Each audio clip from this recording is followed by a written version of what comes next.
ആനന്ദ് ബി.ജെ.പിയുടെ പ്രവർത്തകനല്ല. അദ്ദേഹം ബി.ജെ.പിയുടെ ഒരു ചുമതലയിലും പ്രവർത്തിച്ചിട്ടില്ല.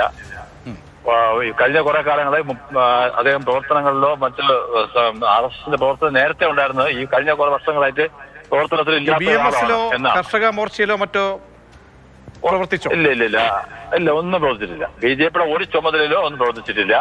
പിന്നെ സ്ഥാനാർത്ഥി നിർണയവുമായി ബന്ധപ്പെട്ട് 101 വാർഡില് 500-ലധികം പേരുകൾ വന്നിട്ടുണ്ട്. ആ പേരുകളിലൊന്നും ആനന്ദിന്റെ പേരില്ല. വന്ന പേരുകളൊക്കെ ഞങ്ങൾ വിജയസാധ്യത നോക്കിയാണ് നിശ്ചയിച്ചിട്ടുള്ളത്. അത്തരം ലിസ്റ്റിലോ സ്ഥാനാർത്ഥി ലിസ്റ്റിലോ ഒന്നും ആനന്ദിന്റെ പേര് ഉണ്ടായിട്ടില്ല. ശ്രീ കരമനജൻ, ഇപ്പോൾ ഇവിടെ വിനോദ് എന്ന് പറയുന്ന ഒരു സ്ഥാനാർത്ഥിയാണ് പ്രഖ്യാപിച്ചിരിക്കുന്നത് അല്ലേ? അതെ. ആ വിനോദിനെ കുറിച്ചാണ് അദ്ദേഹം ആത്മഹത്യാക്കുറിപ്പിൽ പറയുന്നത്. അപ്പോൾ ഈ മറ്റ് ചില പ്രവർത്തകരെ കുറിച്ചും പറയുന്നുണ്ട്. ആ പ്രാദേശികമായിട്ടുള്ള RSS നേതാക്കൾ അവർ മണ്ണി മാഫിയയ്ക്ക് വേണ്ടി ഒരു സ്ഥാനാർത്ഥിയെ നിർത്തിയിരിക്കുന്നു എന്നടക്കമുള്ള കാര്യങ്ങളാണ് ഈ ആത്മഹത്യാ കുറിപ്പിൽ പറയുന്നത്. അപ്പോൾ അങ്ങനെ എന്തെങ്കിലും താങ്കൾക്ക് അറിയാനുള്ള? അല്ല, അങ്ങനെയൊന്നും അത്തരത്തിലുള്ള ആൾക്കാരെയൊന്നും ബി.ജെ.പി സ്ഥാനാർത്ഥിയാക്കില്ലല്ലോ. കാരണം ജനങ്ങളുടെ മുമ്പ് അവതരിപ്പിക്കാൻ ജനങ്ങൾക്ക് ആ തരത്തില് മാതൃകാപരമായിട്ടുള്ള പ്രവർത്തനങ്ങൾ നടത്തുന്നവരെ മാത്രമേ സ്ഥാനാർത്ഥികളാക്കുള്ളൂ. അവിടുത്തെ പ്രാദേശിക നേതൃത്വവുമായി താങ്കൾ ബന്ധപ്പെട്ടോ ഈ സംഭവം അറിഞ്ഞ ശേഷം? അവരെന്താണ് പറയുന്നത്? ഞാനിപ്പോൾ അറിഞ്ഞതേ ഉള്ളൂ.